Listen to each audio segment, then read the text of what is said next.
All right, good deal. So today we got Ryan Cobb on. He's in the U.S. from Australia. We have an invasion of sorts of Australians coming to the U.S., I'd want to say. I thought we had a tighter border than that, but it seems like there's a lot of Australians coming to the U.S. this year. Definitely. And it's really cool for fans that want to see that kind of stuff that it hasn't come to the U.S. yet, and I think now is the year of burnout cars. There's some drag cars coming over. There's GTRs coming over. It's a real pilgrimage to the U.S., I would say. It is. And you're part of that charge. It is. So, Australians are pretty well known for buttoning up the burnout scene for the last decade or so now. So, and we sort of see over here, you guys are all trying to sort of make it a big thing over here, even bigger than what you previously did. Yep. So, it's sort of you got the likes of Luxifer and Gup and Power Crews and all their guys, Imposter and Lynchy and all those guys. They're all loaded into a container and on their way over as we speak. So it's going to be an interesting 12 months for you guys to sort of see all these guys in the flesh and the metal, and and show you what they can do. Pretty cool. So what's your deal? What's your involvement in all this? How does it all kind of correlate? I'm an event promoter myself over in Australia, and we've sponsored Kyle for a couple of years through my clothing brand, and we're purely over here now for to just enjoy the show and see what Cletus can do and everything. So and sort of basically just help Kyle however we can with Luxifer and that while we're here, and scope it out from that point of view and kind of see what things look like from the position of, I mean, you've been an event promoter for quite a few years doing the burnout stuff, so we're kind of young to it over here, I guess. So. Yeah. And it's a little different. The fans are different. It's not a long-term sport, so it's kind of something that's still evolving, I guess you could say, even though it's already done evolving, I guess, in Australia. Yeah. So to put it simply, in terms of the competitive high-paced burnouts that we do in Australia, we're about around 20 years ahead of what America is. So if we go back through footage of Summernats back in the early days, like Summernats 10, 12 sort of thing, their idea of a burnout was a slow forward movement while spinning the tyres. Back then there wasn't any high-speed tip-ins or anything like that. It was just slow, constant movement, constant smoke, and then blow the tyres. But since then, we have evolved to the high-speed tip-ins, all about the pad use, constant smoke, everything like that. So, seeing what you guys have been doing over here in the last few years, we figured it's time to come over and sort of not only show you what we can do over here, but to sort of up the ante with your burnout guys. So, yeah, it's definitely elevated the sport a little bit. Definitely. People like Kyle, and Kyle's from what I understand, he's pretty new to the sport-ish. Yes. But he's a great advocate for the sport. Definitely. Especially in the U.S. Definitely. We met Kyle very early on in his burnout career. I think the first... Kyle Luxifer. He's been on, for people that don't know. Yeah.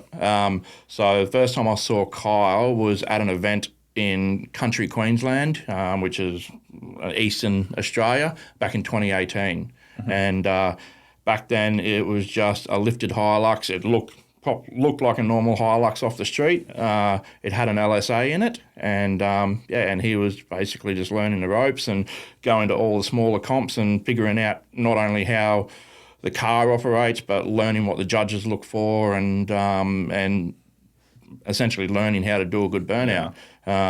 We've followed his progress right through from then. All the changes of the car from when it was grey to maroon to now obviously the green that you see.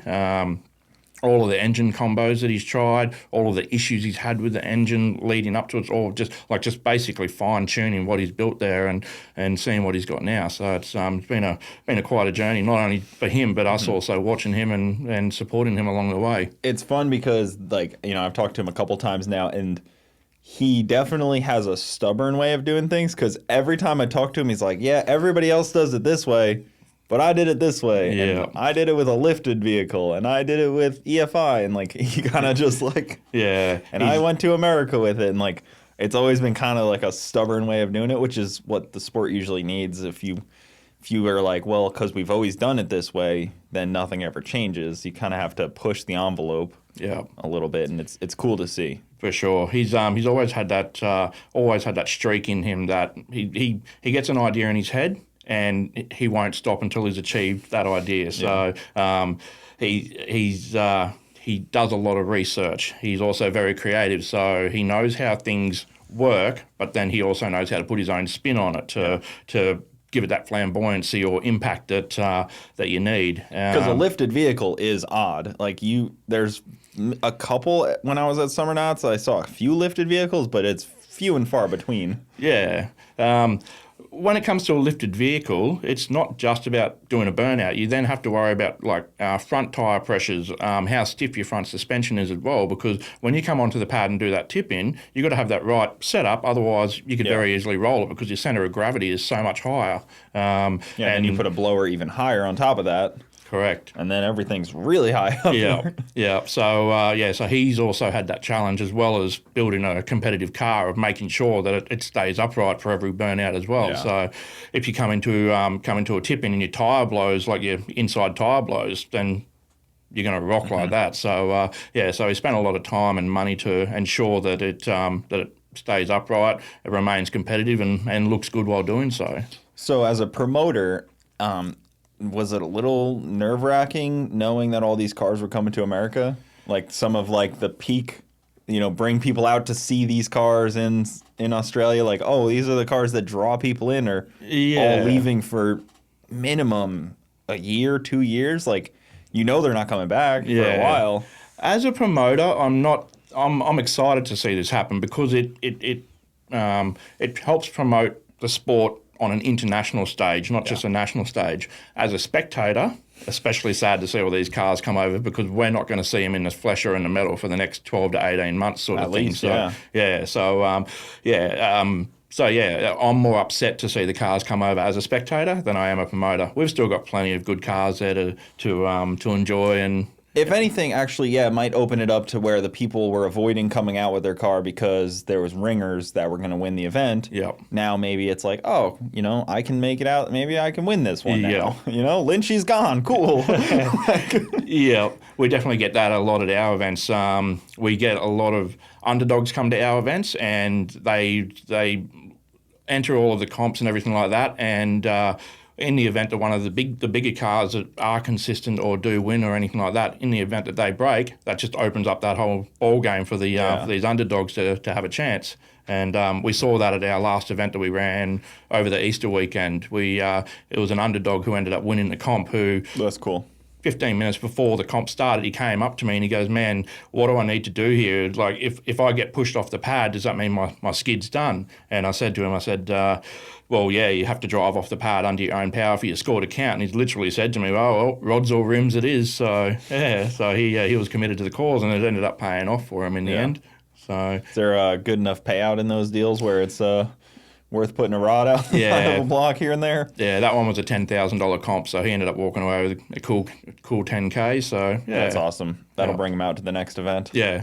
That'll definitely keep the spirit alive, I guess, in a lot of ways. For sure. Because that was something me and Kyle talked about a little bit, is the payouts and like how Burnouts is now upping their payout and kind of changing the structures of things a little bit. And it's always good to have bigger payouts, but then it kind of does hurt some of the underdogs a little bit in a way, because then you bring out big cars all the time. It's the same debates we have in drag racing. Yeah. With payouts and who shows up because the payouts are big. Yep.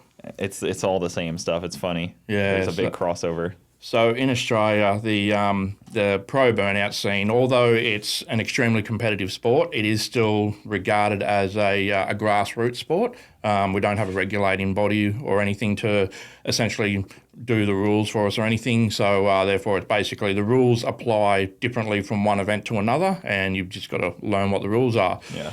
As a result, being still classified as a grassroots sport, the payouts for burnouts are actually the highest paying sport in any grassroots sport around. So there's a couple of events out there in the drag racing scene in Australia that are starting up the ante with their payouts and that. But in terms of overall prize money in that, you can potentially earn more from a burnout event than you could from a drag racing event or a rally event or anything like that on the grassroots scale. So. It's interesting because we were talking a little bit about that and like how drag racing's kind of struggling there, which is weird because we're like flipped on that, where drag racing here is huge. Yeah. Burnouts are kind of just becoming a thing.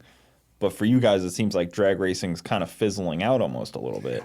Not really. It's definitely big. We've had a lot of issues with racetracks lately. All our racetracks run under either IHRA or ANDRA, which is the Australian version, and there's been a bit of a competing battle between those two to sanction each racetrack, sort of thing. So there's been a bit of back and forth with that. Two of our main racetracks, the one down in Sydney and one in Brisbane, have recently in the last few years undergone major renovations. So Sydney was shut down for, I think, 8 months all up. Queensland Raceway has been shut down for over a year and it's still not operating again yet, but it will be again soon enough. So it's definitely not fizzling out, but it's definitely in a period at the moment where there's a little bit of uncertainty with like races being cancelled and so forth. So once Willowbank Raceway starts firing again, I think the drag racing scene will well and truly come back and be as good as it's ever been. Yeah, that's good. I'm glad to hear that. Maybe I shouldn't listen to Kyle on drag racing. Maybe that's the problem. Maybe he's too burnout focused. Yeah, he is. He definitely knows his stuff though when it does come to drag racing. So yeah, he needs to. We have a different concept. If my tires are spinning, that's a problem. Yeah. If his are not spinning, that's all. Yeah. We have the different problems there. Yeah, definitely. So it's cool. It's cool to see so much insurgence of the sport growing over here now, because it does give a different avenue for motorsports for a lot of people. And I think a lot of people that I know, they've done drag racing and they're like, oh, I want to try a little bit different of a competitive sport, but you can't justify building a burnout car if there's 1 or 2 burnouts a year. Yeah. You can really only justify it if there's like at least like 15 to 20 that you can make it to like 8 of them. Correct. Yeah, it's definitely one of those sports. There's people back in Australia spending upwards of $50,000-$60,000 on engines and so forth. So not only does there have to be enough events to justify spending that much money on a car, but as we've sort of just spoken about, the payout has to be worth the risk. So. And yeah, obviously with burnouts, you're sitting on a red line for upwards of a minute, one and a half minutes. So you've got to make sure those motors are reliable, and they do cost a lot of money to with the ongoing maintenance. So yeah, it's definitely got to make sure that so there's enough events there's enough money, and to justify owning a car. Definitely hard on things. Yeah, definitely. So what do you think? What do you think is going to change over here then with the burnouts coming here? Because there's going to be a few years of high-level burnout cars in the U.S. Are they going to be able to just clean house? Are they going to travel around as much as they hope to? I'm curious how this is going to pan out. Yeah, I'm not sure. I haven't been on the inner sanctum of what's been organised with Power Crews and Burnout Masters. I know that they're definitely trying to get to as many events as they can. I know that the boys that are coming over pretty much have free reign on what they can do as long as they attend the like Power Crews, Cletus and those sort of events. Any other events that they can find, if they can do a demo for, say, a NASCAR event or something like that, they've got free reign to do so. Yeah. So, so in a way, they've just been basically told, make sure you do this, but you've also, if you can find something that can add value to the burnout scene or whatever, by all means, you've got the freedom to do it. So, so it'd definitely be interesting to see what they can come up with over the next 12 months. And that's going to require a lot of flying back and forth for them. 100%. That's a long trip. Yeah. So, you guys just did it to here. That's not a... Yeah. Oh, it's rough. Yeah. Definitely. So, but yeah, no, you got the guys like Kyle and Lynchy and that. They're definitely going to be hitting it as hard as they can to try and make the time spent over here as valuable as it can be for everyone that does come over. So yeah, some promoters over here are going to have to see the writing on the wall and get with the program a little bit and host some events, because it will draw people in. if they build the event. Yeah. So definitely. that's kind of the tough part is like there's cars here now where normally events are weird. You have to start small. There's like no cars and like slowly it builds up. Yep. There's going to be cars instantly here that could do it, but you almost have to build up the fan base around it, even though it'll be good watching. It's a weird backwards situation almost. Yeah, it is. But like on that note, also it does give promoters over here that opportunity to go, well, we haven't really focused on this before. We've got an opportunity here. Let's make it happen and see how it all pans out. So while the burnout event scene here is rather limited at the moment, this is the opportunity that could really explode over the next 12 months or so. Like you've got the globally renowned guys coming over to sort of show what we can do, and it can work both ways. Not only showcase what the Burnouts can do, but give event promoters the opportunity to build something. Yeah, I mean, arguably the best burnout car in Australia is now on a boat here. Yep. I mean, he won Burnouts last year, so kind of has the title of king at the moment. Yep. So and he will actually forever be known as the last Burnouts Burnout Master Champion. So so there's been a bit of a change up in the Burnouts and Burnout Masters structure recently. So he'll be the last Burnout Masters Burnout Champion. So I know they upped the payout right after he won. Yeah. It's like, oh man. Yeah. Right after he wins it. Yeah, we've spoken to his partner about that and sort of said, are you going to build another car or something? And she's like, no, there's only one Lynchy, so we'll so I think they'll just stick it out over here and do what they need to, and then see what happens when they do land back in Australia, sort of where everything settles. So yeah, hopefully like the scene over there keeps fueling and keeps growing, so they come back to something even better, I guess, than you left it. Definitely. There's definitely a scene there. We've got so many burnout events over there, and there's always new ones popping up around the country. So there'll definitely be a scene for everyone to come back to, and we'll welcome them all back with open arms when they do. So. Mm-hmm. So what's your event style and your structure and the events that you promote? Yep. So I run an event called Fridays. It's an event that we run up at Queensland Raceway at the moment. And it's pretty much an event that has everything in it. So you can go there, you can do roll racing, you can go there and do drifting, you can go there and do power skids, burnouts, you can do just normal cruising. There's a couple of sessions within our event where you can take the family out, kids 5 and up as well, and cruise around the track with them.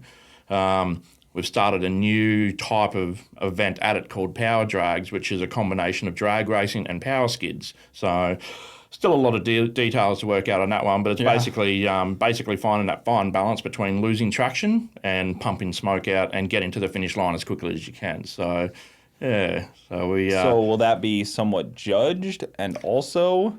Essentially, yes. We only did our first trial of it at our last event at Easter, and it went really well.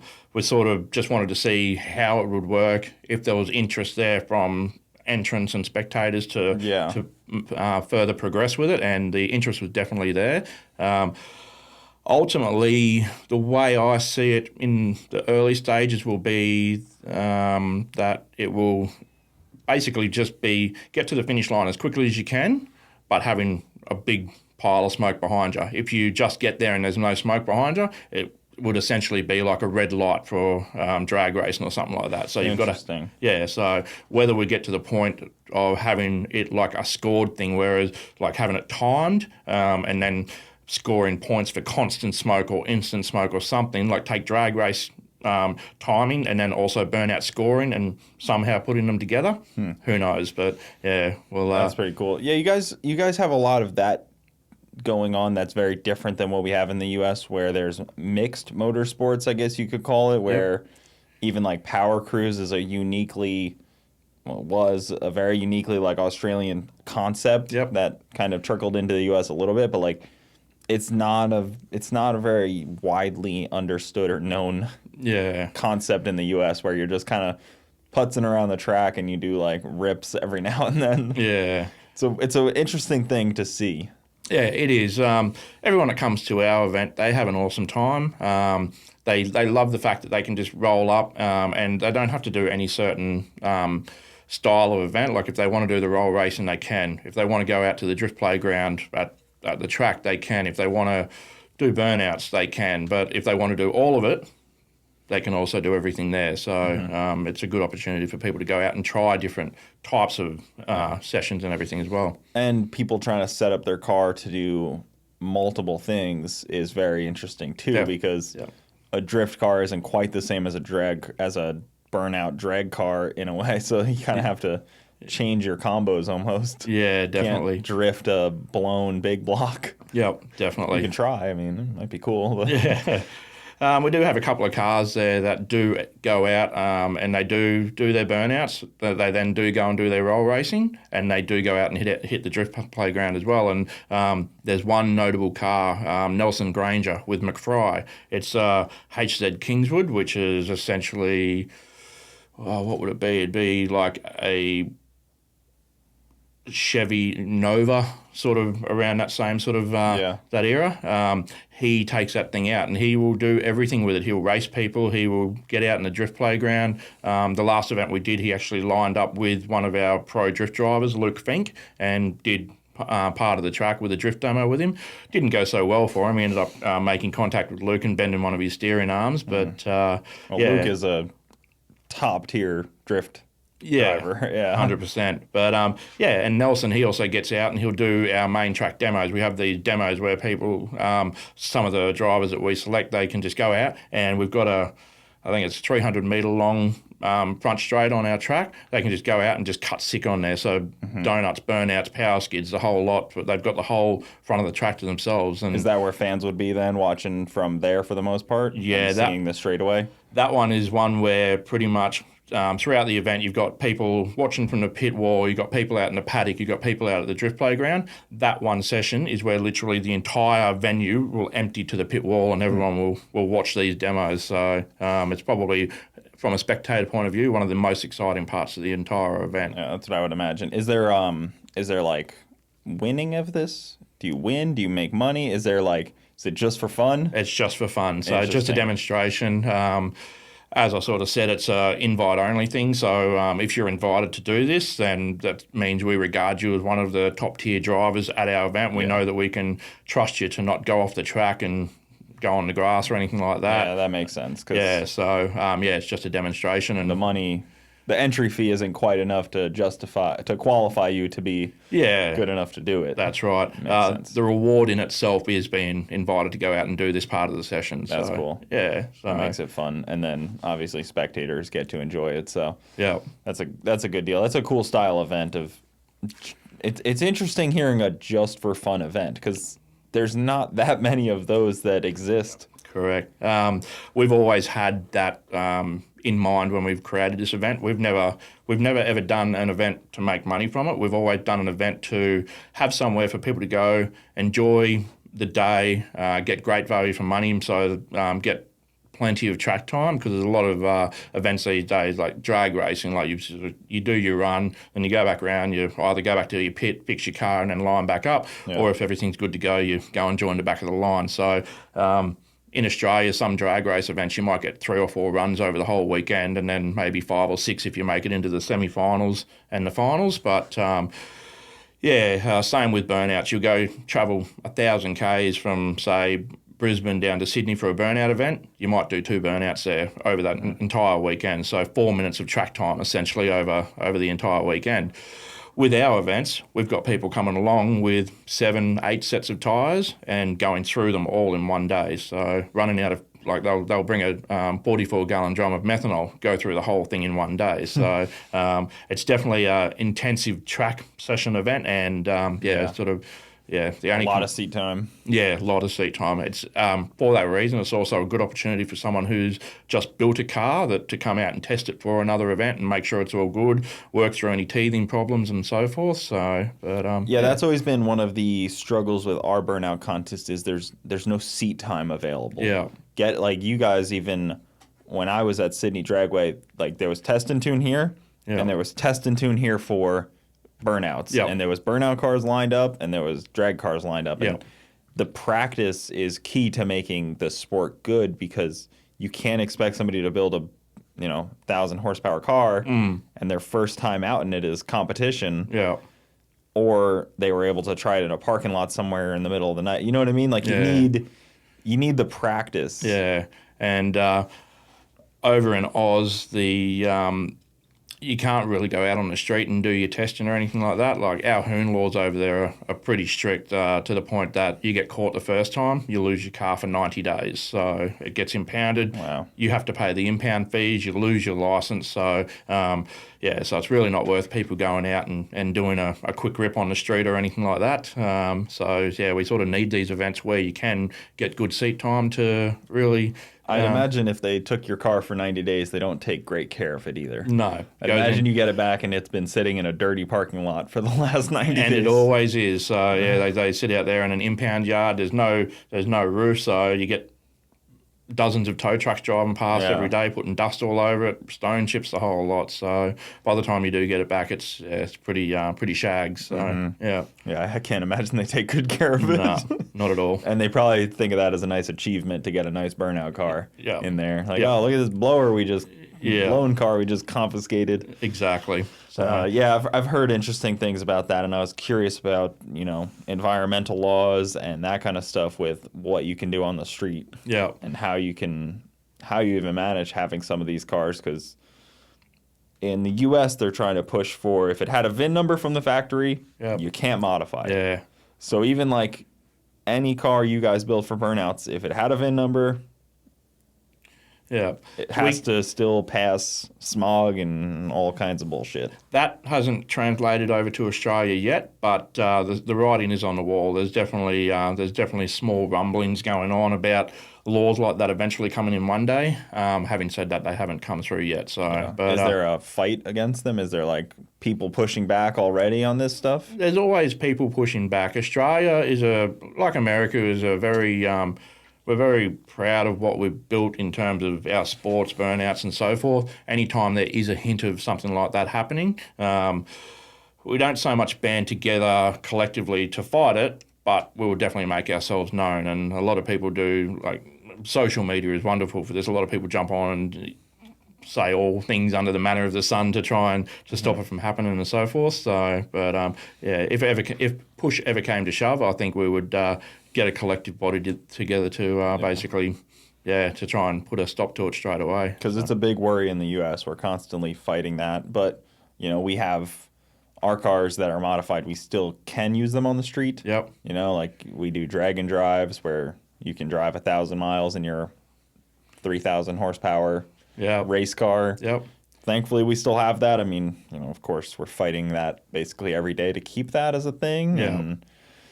And it's funny because if you're driving a 3,000 horsepower car on the street, you're probably going slower than the guy in the Altima or even like the guy in the RV that passes you. Yep, and you're driving with a lot more concentration as well. So whereas old mate, he's just cruising, not a care in the world. So and even those cars are usually on pump 93 when they're driving on the street. Yep, trying to be as good on gas as possible, but we have officials don't see that. Yeah, we've got similar events over there. We've got the Street Machine Drag Week. We've got the Addictive Events Road Trip Challenge. They are similar events, but in terms of 3,000 horsepower cars, that's a strict no. It's basically street cars only. If it would sort of need to go and get checked over the pits if you got pulled up and defected and so forth. But if you rolled out with a Tom Bailey spec car, that'd be the end of your day and probably the end of your life for the next 6 months with court cases and everything. Yeah, they would jam you up that badly. Oh, yeah, definitely. So, because like even over here, I feel like they would just be like, get off the street, don't do it again. Like if a cop really had a problem with it, if they figured out a reason, for the most part, they're all legal. If you got blinkers, taillights, brake lights, you're kind of good. Yeah. No, over there, our police have, as probably you guys have here, our police are able to defect a vehicle, but they don't really have the automotive engineering training to justify giving a defect. So cars then have to be, they get submitted a notice to go and be put over what we call the pits over there to get inspected by a Australian transport inspector to ensure that the car does comply. So, Well, in Florida, we don't have vehicle inspection. yep, You don't have some states in the U.S. they have a yearly inspection. yep, Where you have to take your car in every year. They plug into the OBD2. They make sure there's no check engine lights. They kind of go through the whole thing. We don't have that in Florida. The cops pretty much just have a little thing that can check tint if it's a problem. yep. And that's kind of it. Yeah, right. That's pretty much the gist of it. Yeah. In Queensland, where I live, we don't have yearly inspections, but down in New South Wales, they do. And I don't know if they go as far as OBD plug and check things like that, but yeah, they've definitely got to go over the pits every year to get their next registration pass and everything. So, yeah. Tough. It's an uphill battle for motorsports that we've had. Yeah, yeah. So, we'll still keep pushing and keep building these events, and people will still keep building cars. And when the time comes that the authorities want to try and shut it down, then I think we'll all band together and do what we can to make it I feel work. like we got to keep it good in the U.S. because our laws always end up rolling over to other countries. They always end up seeing what we do. Yeah. They're like, they're doing something stupid. Let's do something stupid over here. Yeah, the good thing about our government is they like to try and find a way to make taxable revenues. So there's these days they've got taxes on top of taxes and so forth. So so it's definitely a lot of fun there. So Yeah, that's the other unfortunate part. What happens if you how does it work when you pay out a prize money? My bookkeeper hates me for this, but I always pay it out into someone's bank account so that no one rolls them while they're trying to walk out of our event with $10,000 in cash. Yeah. So there's definitely eyebrows raised when my bookkeeper goes through our finances and sees first prize, second prize, third prize in the payment, and then she has to work out how to do the GST from it or anything like that. So Because in the U.S., when you win an event, you get a 1099 for your tax documents. Yep. And then you have to report it, and then your winnings become 30% less. Yeah. And then they again somehow become another 30% less, and then before long you didn't actually win anything. Yeah. The government $10,000 quickly becomes $2,000. So, yeah, the only one that really won is the government when you win. It's crazy. I was actually saying that to my mate yesterday. Over in Australia, with our lotto and everything like that, if you win at the lotto or win on the pokies or something like that, poker machines, there's no tax on it. Whereas over here, as you've just sort of said, you've got all your taxes on top of everything. I was saying to my mate yesterday that in America, if there's one winner of your lotto, there's really two winners: the winner and then the government on top of it. Yeah. So they take their cut. The house always wins. Yeah, that's kind of how it goes. Exactly. Well, you guys have we don't have that here, where there's I don't know what they call them, but there's little gambling halls everywhere. Yeah. There's you guys have these rooms that we were at where it's it's like a restaurant, but then there's slot machines all over. Yeah, so we've got. I don't know what the deal was with those, but we went to them all the time. When we were there. We've got the pubs over there. They're allowed to run poker machines. We've also got what we call the RSL, which is our armed forces. The RSL stands for Return Services League. So they've got poker machines there. They've got the restaurants. They've got the bar. They've got basically function rooms and everything like that. So that might be what you saw when you were over there. Yeah, they seemed more readily available than in the U.S. Because gambling in the U.S. is kind of weird. You're only allowed to do it on Native American land, basically. Yep.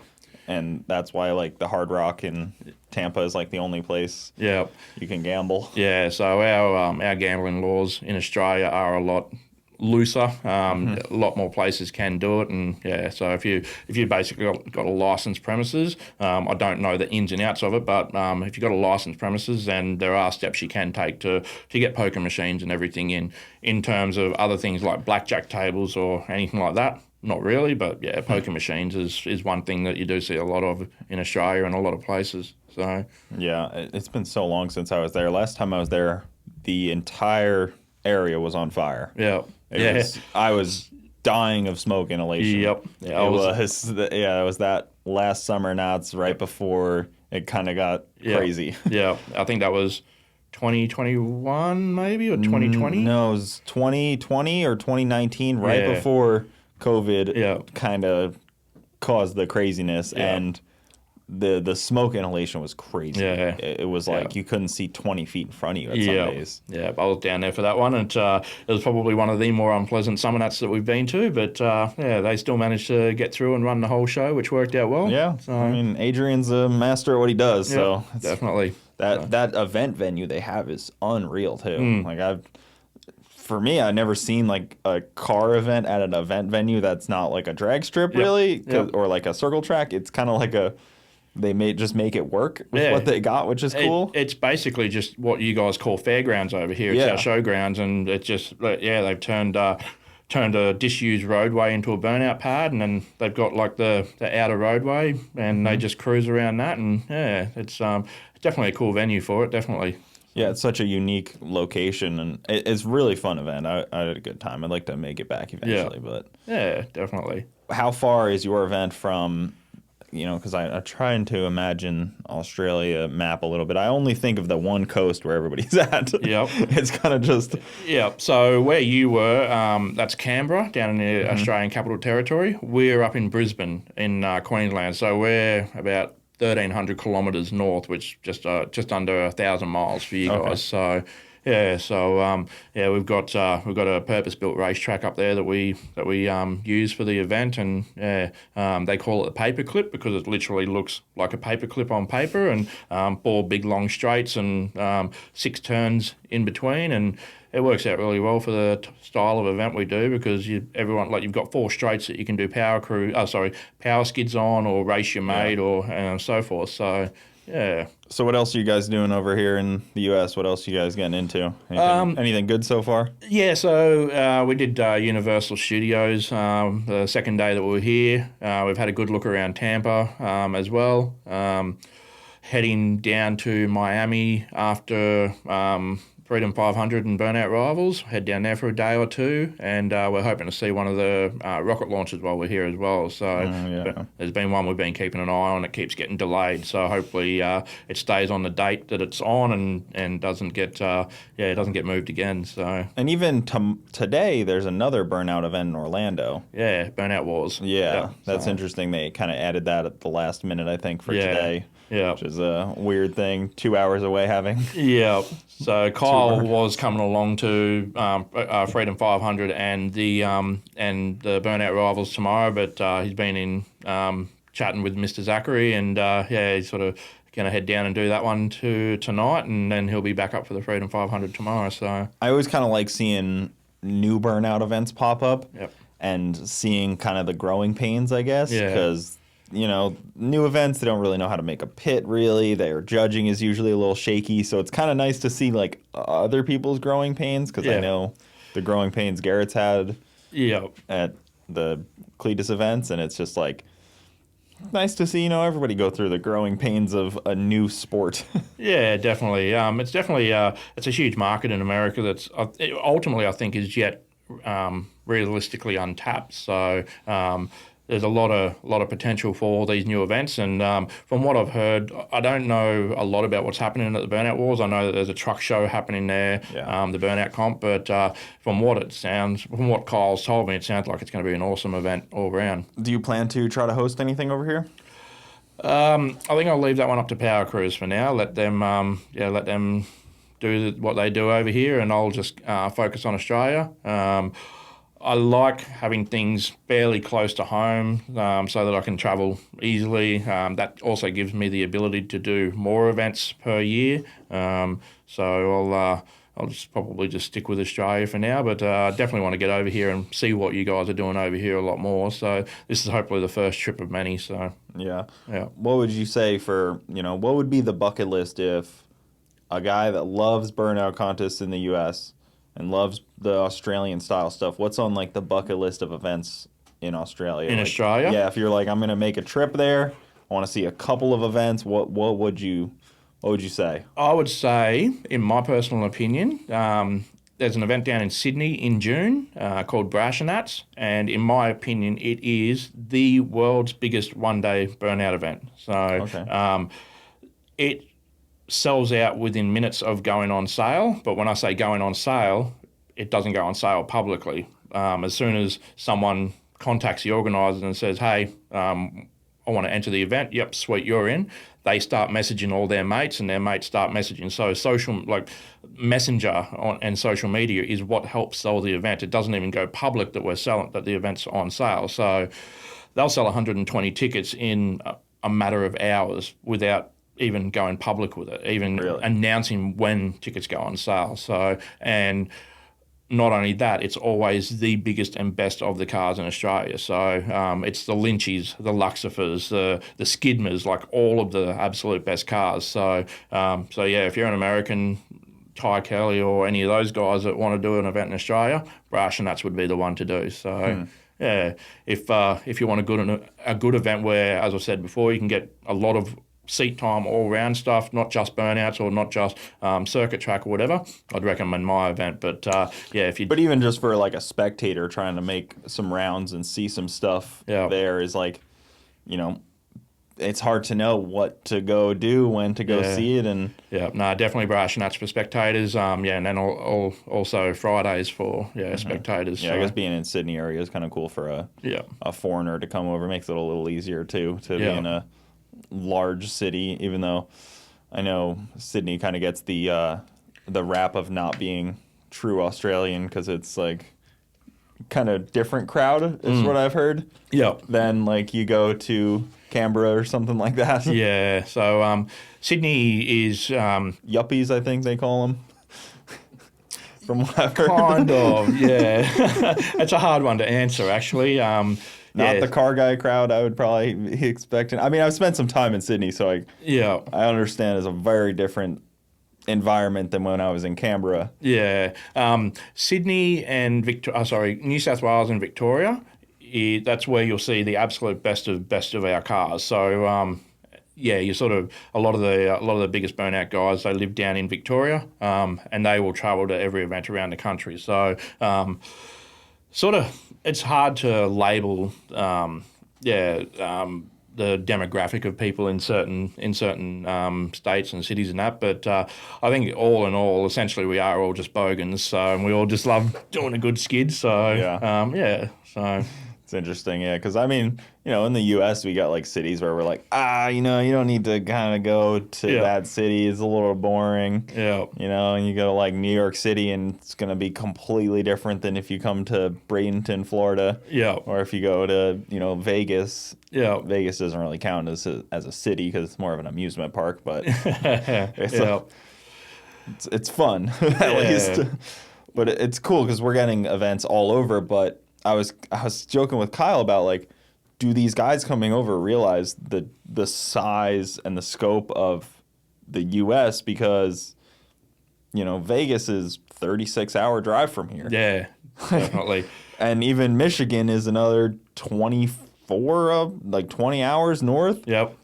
So it's like, you can't just hit everything as much as you might want. Exactly. Even we've got an RV for the weekend. Even going from our hotel to the RV, I sort of looked at it on the map and it's like we were in Tampa and the RV was in St. Petersburg. And looking at that, it's like, we'll just be able to catch an Uber across to there easily or whatever. But we ended up hiring a car for the couple of days before we had the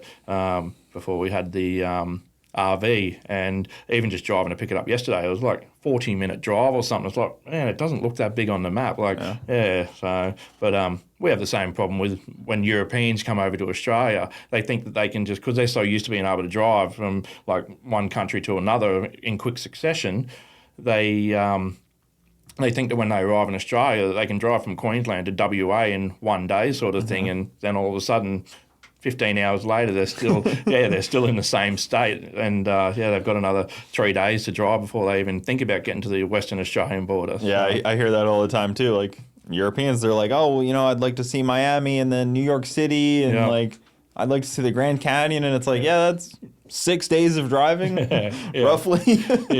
Just to skim through those places. Yeah. So this trip, we're just keeping it to just Florida. We're not going to look at setting foot outside this time, but next time we'll try and mix it up a bit and do the New Yorks and the California and all that sort of stuff. So go see the outskirts a little bit. The meh area. Definitely. LA, New York, the places that people think are great, but Yeah, once you see Bradenton, you've seen it all. It's 100%. And we're actually really surprised when we came in to here today, like just the scale of how big the area really is. It's like the amount of buildings and new buildings you've got here, it really blew our mind just how big even Bradenton is. And they're building so much. It Yeah. doesn't even make sense. I don't know. Like, they're building so many houses. I don't know where these people, like, where are they coming from? I don't even get it. It's like, how are you building 4,000 homes? Who are these people that are buying them? They're definitely building it on the sort of the premise that if you build it, they will come. So and it seems to work for them. So They don't build quality, though. Yeah. They build quickly. Yep. And then you walk in, like, a new home and, like, light fixtures are falling out and stuff. And you're like, well, that's weird. We get them over in Australia as well. As there's a lot of builders out there just to build as quickly as they can, and especially with the current situation we have over there, is a lot of builders were locking in fixed price contracts, and then all of the supplies went up, timber supplies went up, fixtures, everything, and we've had hundreds of builders collapse in the last few years because they've signed in 50 fixed price contracts and then just run out of money halfway through. So that sort of caused a lot of these companies to try and build stuff as quickly as they could, which obviously then drops the quality. And so it's we definitely see it a lot over there. Quickly gets out of hand. Yeah, definitely. So, but definitely a worry. You guys got to drive over those bridges then in St. Pete.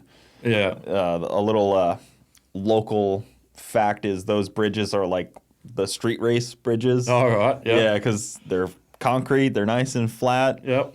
Cops can only sit on the beginning and the end. Yep. So as long as you're going the speed limit when you get on and when you get off, anything in between, you're kind of safe, I guess. Yeah, right. Good to know. Yeah, it's a fun. If you take the RV, on like a Friday night, around midnight, there may be some hot rods out there. Yeah, right. It's always been the move. Yeah. Well, the RV we've got, I think it's got a 7.3 or something in it. Yeah, it's based on the F350. So it's sort of got a bit of gusto there. So we might even enter in a street race ourselves if we get lucky. Yeah, you can find another RV maybe.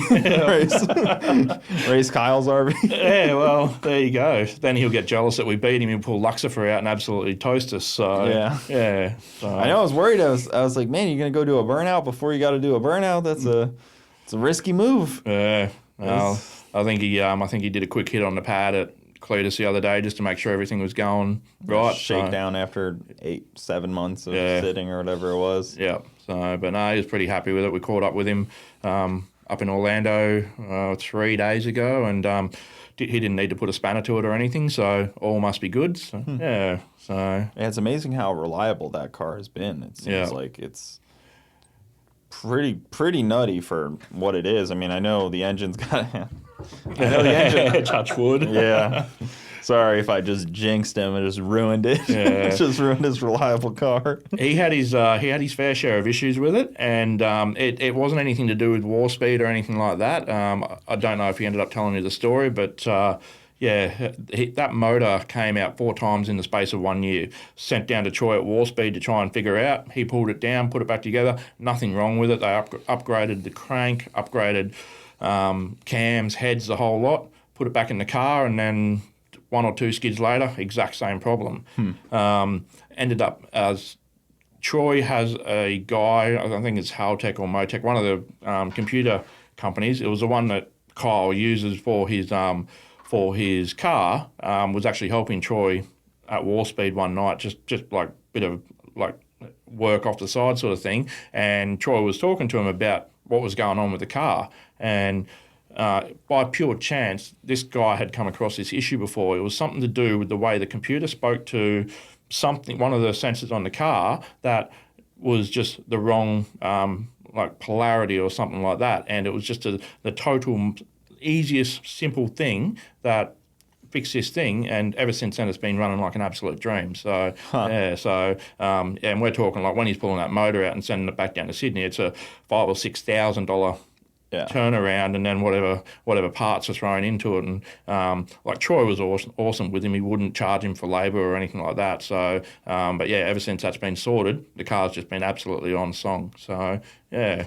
Yeah, and Troy definitely knows what he's doing on those He does. He burnout does. cars. That was one of the few stops we made when we were Yep. in Australia. Was Yep. War Speed. Seeing a blower on top of an LS was my first time seeing that, and I was like, that's weird. That's like a not something you see on a small block, really. Yeah, it's they're pretty common over in Australia, but yeah, no, Troy does know what he's talking about. They're starting to trickle in here, but this was 2017 when I saw it, and I was like, that's very odd to see. Yeah, blew your mind. Yeah, it was definitely weird with the carburetors the mechanical injection and stuff. Very odd. Yeah, setup. So, no, they're doing a lot of stuff with LSs over there now. I think like we've got 1671s and everything on top of them, which absolutely blows my mind because that's such a big blower on essentially what is a small block. So it's and they're pushing bulk power out of it, which is awesome. So it doesn't make much sense when you look at it from an objective point of view, and you're like, there's just so much. Yeah, exactly. There's so much blower for that size engine. Yeah, exactly. So that's the car guy mentality is, overkill as much as you can, I guess. Just 100%. More and more. Yeah, we've got obviously these motors are going into small frame cars like Tiranas and Corollas and everything like that over there. And some of the comments we see on our social media all the time is about why would you bother putting such a big motor into such a small car and then put tiny tyres on it just to roast them? Like, everyone's got this frame of mind that you got that much power, you need to be putting huge tyres on to sort of make it worthwhile, but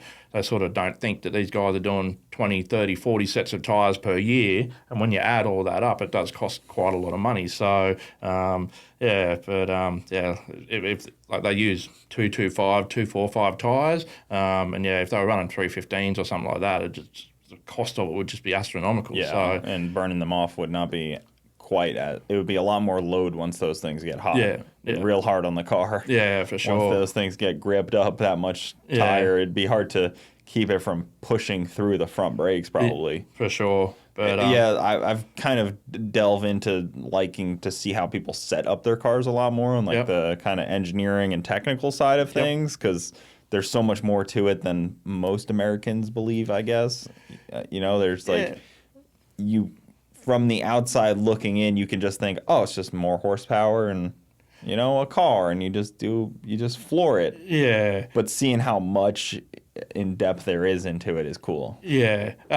In terms of motor building and tuning and all that sort of stuff, you guys have got it down pat. We're still very much in a learning phase compared to what you guys have got. So, but we're finding new, putting new combinations together and seeing how they respond, and we're getting some pretty good results out of it. So, it's definitely that's one area that we're definitely lagging behind America is how motors are built, and you guys have got big blocks down pat, all your 454s and 427 stuff like that. Yeah, so. That stuff's so ingrained into American racing that engine builders already know how to build those. Yeah, so it's really just the people need to just use them for different uses. Yeah, the technology's already here. Somebody just has to want to do it. Yeah. That's the flip side. I know the thing's always Australians, we do so much better burnouts, and it's half of it is there's not many Americans that are even doing it. Yeah. So of course, it helps that most Americans that have race cars or build cars like that drag race them instead of do burnouts. But I can guarantee some of those teams that have drag cars could do some pretty awesome burnouts if they really wanted to. Definitely. So, once again, it's just a situation just to see how, even with your drag guys, as you sort of said, they could probably do a good burnout if they want to.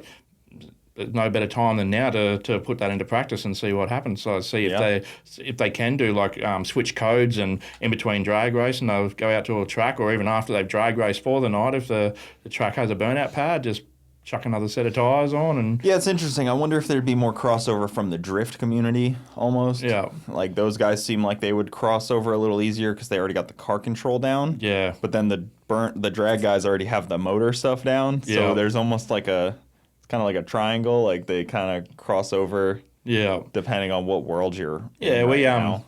We cop a lot. Burnout guys cop a lot of sort of grief from the drift guys. They think that there's no skill in burnouts because it's literally just going around in circles and everything.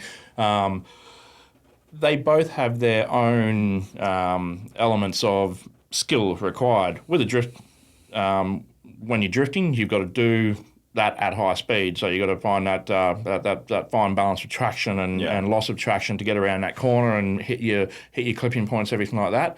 With a burnout, it's not so much speed, but you're doing it blind, because once that smoke starts coming, then you got to know where your reference points are. If you've got a light at the one corner of the pad, or a wall over here that you can see or something, you've got to have that skill to know, okay, I'm at this point on the pad, I still need to hit this point over here and this point over here and this point over here, but do it without physically hitting a wall or anything like that. So while drifting is about doing it at high speed, burnouts is about doing it while you're essentially blind. So I will say, from the perspective of me, I think drifting probably is the most difficult one when you're door to door with another car. Yep. That is probably peak difficulty. Yep. But it's not to undermine burnouts and drag racing, but I think that one's probably the most most difficult and most skill intensive, because when you're door to door, or like 3 cars, 4 cars, that's a lot. It's a high stress situation. Yeah, for sure. And those guys, they have a lot of skill. If they really dedicated a little more to burnout stuff, I think a lot of burnout guys would be in trouble. Yeah, definitely. Because they have the car control way down. Yeah. Steve Nogas was the first one teaching me about the points. Like, he's like, look at the Coca-Cola sign over there, and I know which way I'm pointing. Yep. And he was kind of explaining how that worked early on in our trying to learn how this stuff went. Yep. Yeah. So not only that, while you've got to hit all the points on the pad, you've also got all these other elements that you have to sort of basically complete while you're doing your burnout. You've got I think it's 50 points out of 100 for driver control. So you've got to show the judges that you can get your car into a point on the pad where it wouldn't normally be easy to get out of, sort of thing. You've got to have constant smoke. So if you have to stop for whatever reason and you stop producing smoke, then you'll get scored negatively for that.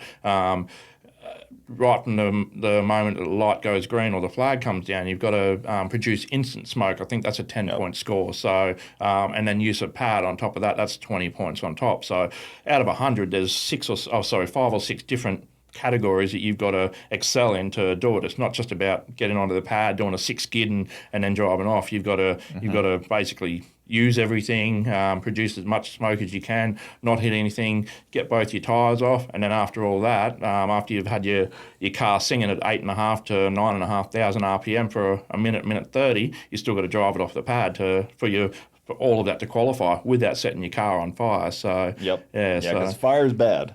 It is bad. Yeah. It does not score well. No. It's in our comp. It's a DNF. Mm-hmm. It didn't used to be like that though. Right? Is that a 5-10 year thing? It's kind of changed from. No, it's depending on which comp you go to. There's 2 types of scoring that you can do. There's one where you can. There's one where if your fire goes out by itself without any intervention from the fire staff, then you can continue your burnout. There's other comps there where. As soon as your car catches on fire, it's not a DNF, but your scoring stops there. And then there's some comps where you could literally be driving off the pad after the best burnout you've ever done. Your rear tyre catches on fire and doesn't, and then that's a DNF. So it really comes down to which comp you're at, to which how they score it. Yeah, and you have to read the pad too, because you could go out there and the pad could be slicker than you expected or more grip than you expected, and that has to change your driving style a lot, because if it's a little slippery, you can get caught up in the wall pretty quick without realizing. Yeah, not only that, Summernats pad is a good example. One of the cars we sponsor, Hammer Time, that's a husband and wife team.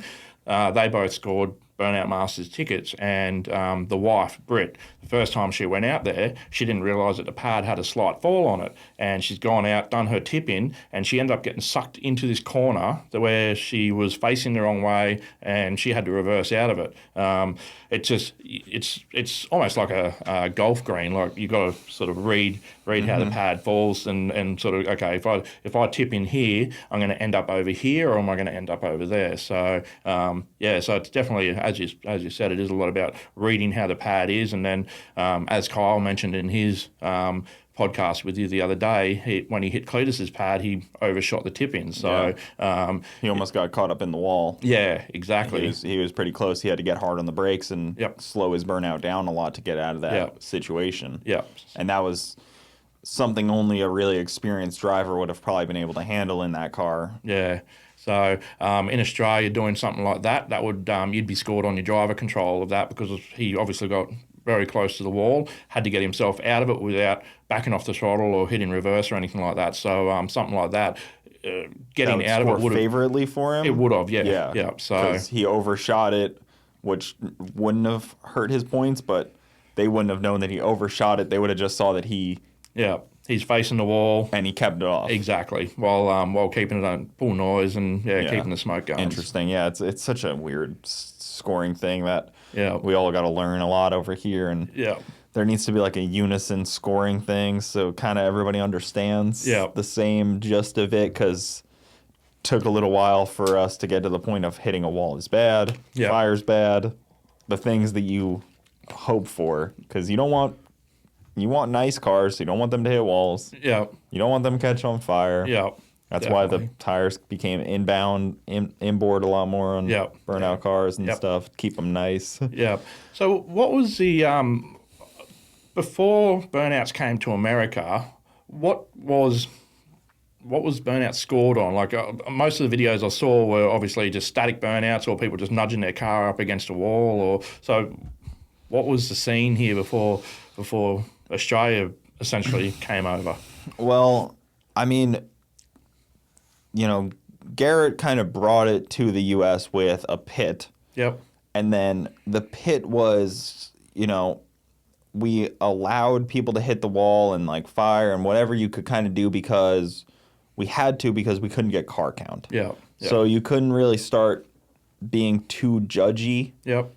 Until you got enough car count to when then you could start really judging. Yep. And that was the only problem. Like we would have loved to first event Australian style. Yeah. But nobody would have showed up. Yeah. Nobody would have done anything worth getting that style points. So you kind of had to start knowing you were starting wrong in a way. Yeah. Even though like we knew we were doing it wrong. Yep.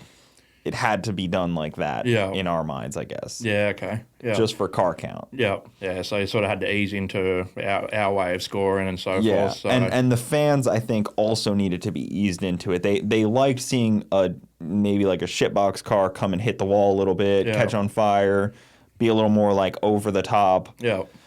And then you can kind of ease into like not hitting the wall, and then better burnout, and then insane burnout. So you kind of had to ease in almost on like the demolition side of things. Yeah. It had to just be a slow transition over like 3 years, I think, to make it. Yeah, right. Yeah. Maybe not. Maybe it would have been fine if it was just this is badass burnout car, but then you would have gotten one badass burnout car. Yeah, exactly. It's we do over in Australia, we do love seeing our carnage as well. So you have a car that like just sets the whole rear end on fire or does hit a wall or something like it. The crowd goes wild for it. So I know exactly what you're talking about there. But it filled the stands exactly. Yeah, exactly. So, but I think that honestly, I think the crowd want to see more carnage than they do a good skid over there. They just love watching the world burn, essentially. So yeah, exactly. A little bit of fire is kind of cool. You know, like the car, engine pop and all of the fluids are sitting there. That people cheer when that happens. Yeah, for sure. Maybe the driver doesn't, but he's sitting there thinking, there goes another $25,000. Yeah, and they're over there cheering up a storm, and you're just but you got to get out and do the whole. We're all good here. That was what I wanted to happen. Yeah, exactly. So, kind of have to play it off, because that's part of it too. I guess is like, the driver has to kind of hype up the crowd after it helps. Yeah. And then even that, like, originally we would judge these things on like crowd cheering, which is a horrible way to judge things because it could quickly just become a popularity contest. And, you know, sometimes a collective doesn't grasp what the best one is. Yeah. They grasp what kind of... who their favorite car is or whatever. Yeah, because there's been times where like a car kind of tipped in and put it up against the wall and popped the tires, and the crowd loved that, but like that's not what should win. Yeah. Objectively speaking, that shouldn't win a burnout contest. Yeah. He couldn't. He had to put it in reverse if he wanted to get out of it, and he popped the tires, but like he didn't use any of the pad. Yeah. We've actually created a T-shirt based on that. We call it the Facebook Judge thing. So on one side of the shirt, it's got driver control, 100%, pop tyres, yes, and then something like another point of scoring. And then on the other side of it, it's just got scribbled in, sick burnout, my mate owns it, or something like that. And we sold quite a few of those shirts when it first came out. So and especially with like, you know, a lot of YouTubers do this stuff. Yeah.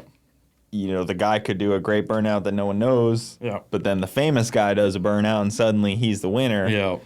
And it just, did not work out that well. Yeah. Lynchy's a perfect example of that. Pretty much any comp he goes to, if he doesn't place in the top 3, there's just an absolute uproar from the crowd going, well, why didn't he win? It was awesome. And but usually it's due to like, because he parties so hard when he's out on the pad, usually it's just like the tyre smoke just wasn't there or something like that. Or he does tap a wall that the crowd don't see because of like how hard he's going or something like that. So, but it was funny. They shared a clip from this podcast, and it did like it had a bunch of views and stuff of Kyle saying it's hard for a naturally aspirated car to do a good burnout, and then, you know, 5 months later, Lynchy wins Summer Nats, and it's like, hey, look.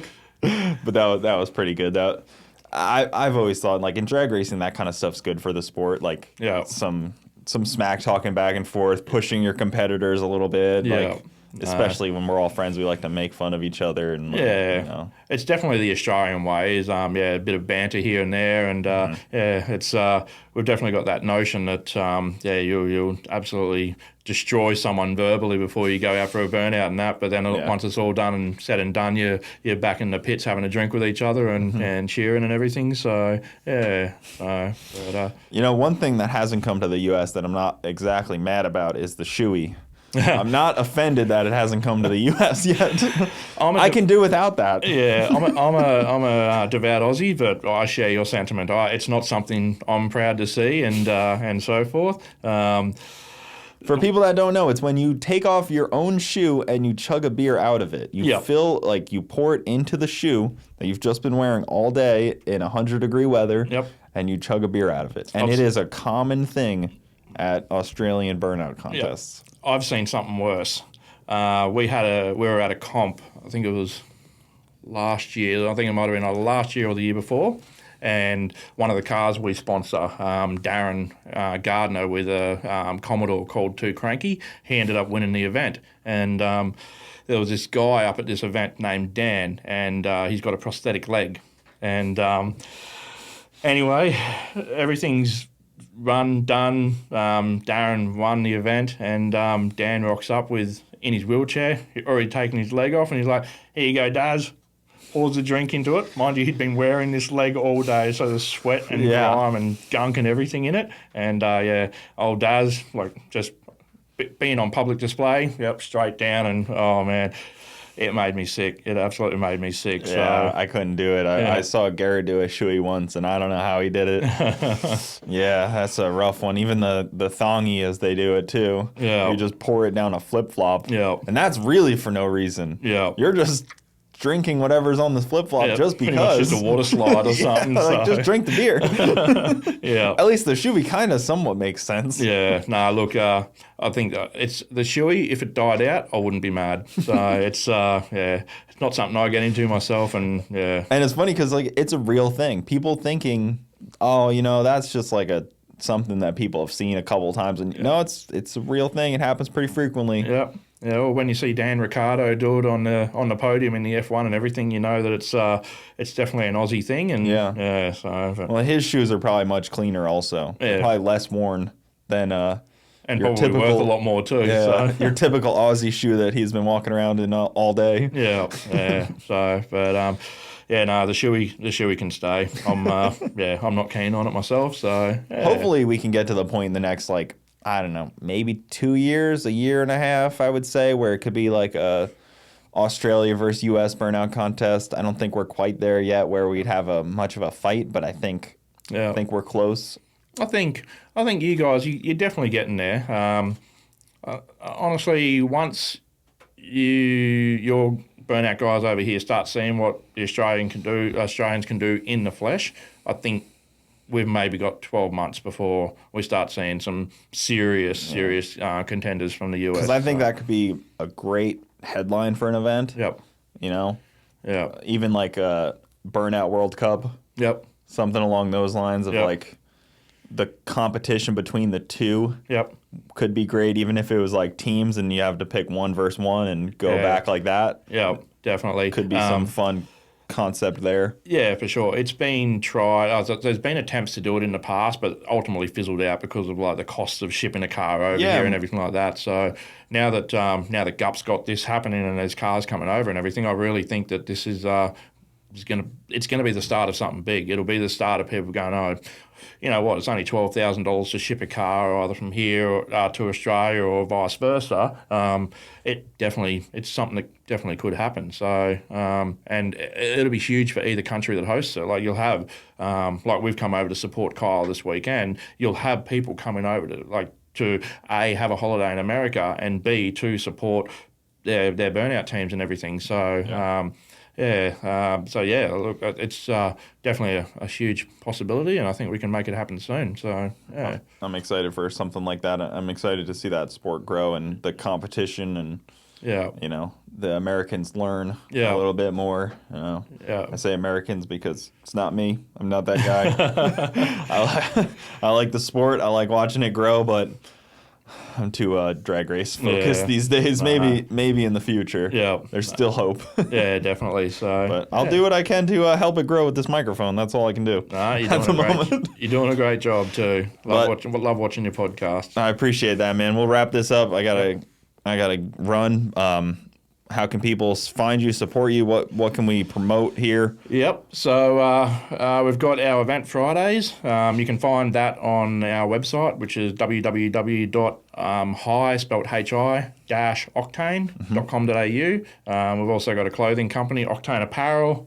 Good deal. That can also be found on the same website. Yeah, I'll put that all in the description. Yeah, so on Facebook, if you're looking for the event, just type in Fridays, FRYDAYS, and that'll take you right to it. And so freaking good deal, man. Well, thanks for coming on, guys. Perfect. This was fun.